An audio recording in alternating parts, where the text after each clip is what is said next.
Hai, Assalamualaikum pencinta film dimanapun kalian berada. Jumpa lagi bersama saya Hilman, Kumadara Mangsa Dayana. Oke, hari ini kita akan membahas sebuah film yang diperankan oleh member JKT48. Siapa lagi kalau bukan Zizi. Film ini adalah remake dari film Korea Selatan yang berjudul Morning Grave dengan kearifan lokal. Tapi inti dari ceritanya tetap sama, yaitu tentang korban pembulian. Jadi stop pembulian ya.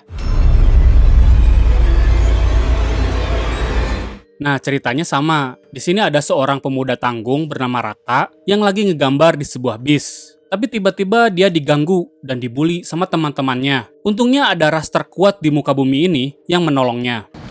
Ngapain kalian? Belum lulus SMA udah nginjek-nginjek orang. Bubar sekarang. Kalau digituin orang, lawan, jangan diem aja. Ya, Raka ini adalah anak IndiHome yang bisa berkomunikasi dengan para roh makhluk halus dan selalu dimintai tolong oleh para hantu yang membuatnya cukup kelelahan. Tolong saya.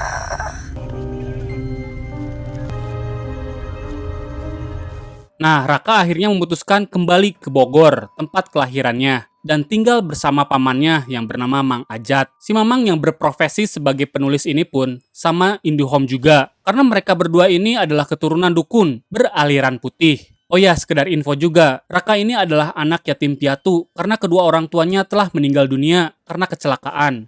Karunya sih ya budaknya. Kepindahan Raka ke kota Bogor ini tidaklah cukup menyenangkan. Karena ternyata Raka sempat bertemu hantu cantik di bis saat perjalanan pulang ke Bogor. Bahkan, Raka sempat tidak menyadari bahwa gadis yang ada di hadapannya itu adalah hantu. Kenapa, Nek? Mau nunjukin di kubur di mana? Ini, Nek. Nek, sana yuk. Tutupin aku mau ganti baju di sini ya. Ini Den, bajigurnya. Tapi kok cuma satu? Buat teman Dari tadi kan Aden sendiri. Nah, selain itu juga, Raka pun bertemu dengan teman-teman barunya yang cukup menyebalkan. Mereka adalah Sonya yang paling sok, si Kribonara, Dodit yang gak pakai Mulyanto, Romi gak pakai Rafael, lalu Nino gak pakai apa-apa sih. Dan kita sebut saja mereka adalah geng Cukurukukuk. Cukurukuk, kukru. Nah, sedangkan Vanessa dan Lisbeth keduanya tewas oleh sosok hantu bermasker. Nah, kenapa? Nah, nanti kita jawab di terakhir ya. Makanya jangan lupa subrek.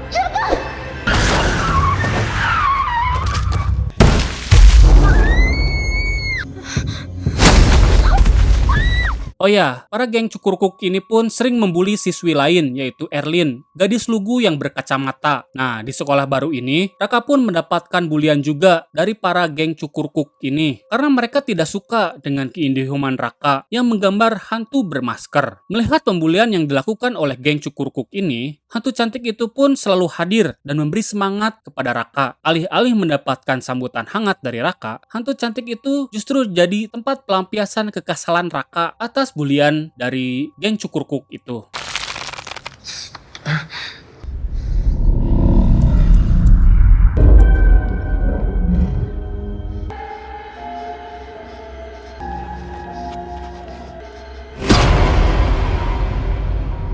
Gua nggak suka lo bawa-bawa soal setan di kelas ini. Kamu kenapa tadi diem aja digituin, Rak? Lawan lah. Ya tapi kan... Kamu nggak ngerti. Dan kamu nggak akan ngerti. Karena kamu setan.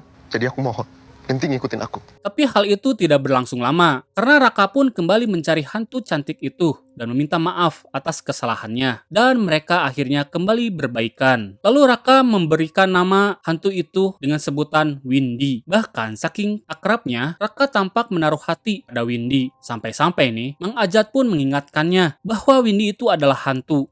Oke, aku salah. Aku butuh kamu sebagai teman aku. Ada nggak sih yang ngerasa kehilangan aku? Aku yakin pasti ada kok. Siapa emangnya? Aku. Kamu. Bukti aku nyariin kamu ke terminal. Kenapa Windy? Kamu kayak angin gitu. Datang dan pergi seenaknya aja. Masih ya, Rak? Aku jadi pengen sama sekarang. Keakraban Raka dan Windy pun kembali renggang. Tak kala Mang Ajat mencari tahu soal tewasnya seorang siswi di sekolahnya Raka yang bernama Dini. Dan ketika Raka mencari tahu siapa itu Dini, nah terjawab sudah di sini. Dini adalah Windy, hantu yang selama ini terus-menerus mengikutinya. Kamu pernah denger yang namanya Dini di sekolah kamu? Dulu di sini pernah ada murid yang namanya Dini. Ada fotonya nggak? Tapi dia pernah masuk majalah sekolah, menang festival nari.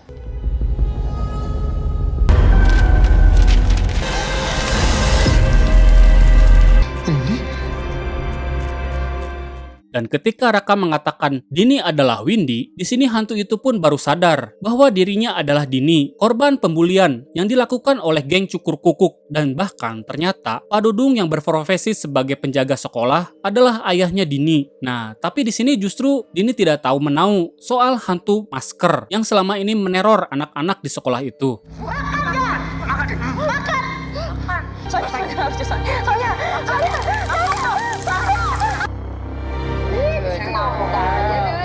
Dini, buka pintunya nak. Biarkan Bapak masuk. Bapak janji kali ini Bapak akan melaporkan masalahnya ke sekolah. Dini kuat kok. Dini bisa nyelesain masalah Dini sendiri, Pak. Gue denger lo mau ngadu ya ke sekolah. Kasih tau, Dan. Gue bakal bikin hidup lo dan bokap lo susah. Dini! Pulang, nak!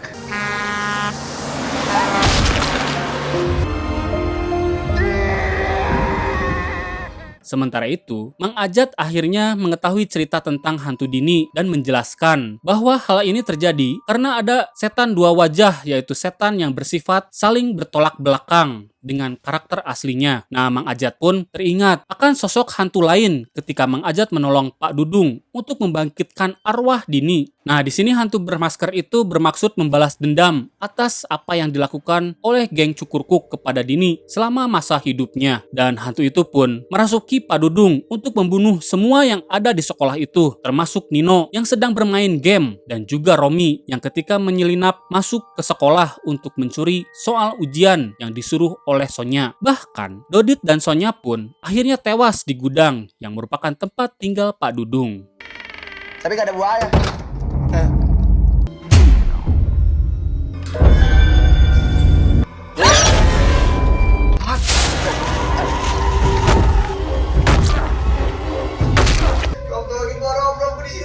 Tolongin gue, Rom.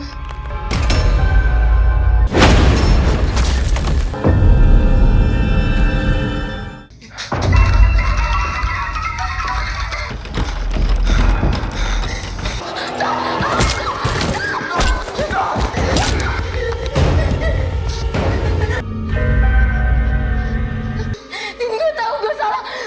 Tapi minta maaf. Oh iya, ternyata selama ini Pak Dudung mengawetkan jasad Dini di dalam lemari di gudang sekolah. Hal ini terlihat ketika Raka membuka lemari itu yang penuh dengan mantra-mantra. Oke, kita lanjut. Ternyata bukan geng Cukurkuk saja yang jadi korban. Butara yang merupakan kepala sekolah ini pun harus tewas juga di tangan Pak Dudung. Bahkan, Pak Dudung nekat mencuri HP Butara dan mengumpulkan para siswa di aula sekolah dan berniat membakar mereka hidup-hidup. Dan di sini, Nara pun tewas juga di tangan Pak Dudung saat dia berhasil kabur dari aula sekolah. Terus gimana nasib para siswa yang akan dibakar oleh Pak Dudung yang kerasukan hantu masker? Ya, tentu saja tidak berhasil. Karena Raka dengan sigap menangkap korek api yang dilempar ke arah siswa. Kita ngapain ya disuruh kesini sama Butara? Keluar, cepetan keluar. Iya, kenapa?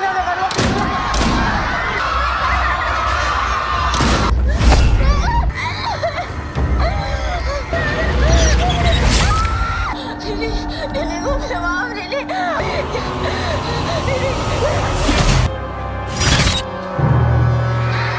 Kalian semua patas mata!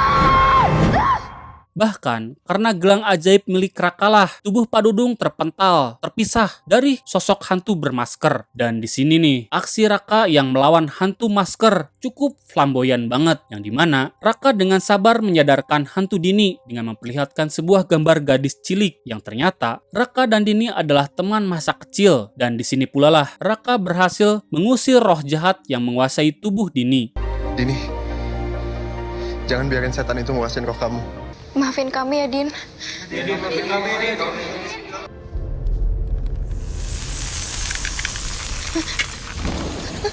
Gelang itu akan melindungi kamu dari dia. Lawan, Din. Lawan. Dini. Namun sayang, setan masker itu tiba-tiba saja muncul dan menikam punggung Raka. Alhamdulillahnya, kehadiran Mang Ajat yang membantu Raka pun berhasil memusnahkan hantu masker itu dengan sabetan kujangnya. Raka!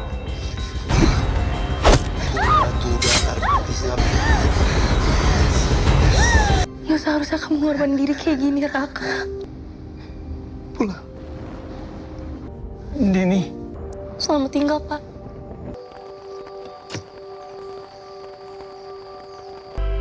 Selamat tinggal, Dini.